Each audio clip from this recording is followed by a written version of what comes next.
च त्रिगुणक्रमात्रिविधताम् आसाद्य वैकारिको भूयस्तैजसतामसा विधिभवन् आद्येन सत्त्वात्मना देवानिन्द्रियमानिनो कृतदिशा वातार्कपाशश्विनो വഗ്നേന്ദ്രാച്യുതമിത്രകാൻ വിധുവിധി ശ്രീരുദ്രശാരീരകാൻ.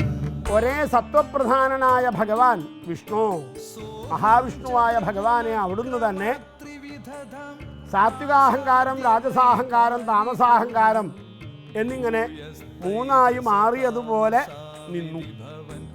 ഭട്ടതിരിപ്പാട് വളരെ വ്യക്തമായിട്ട് ചെറിയ കുട്ടിയായ ഗുരുവായൂരപ്പനോട് പറഞ്ഞു കൊടുക്കുന്ന രീതിയിലാണ് ഇവിടെ വിശദീകരണം.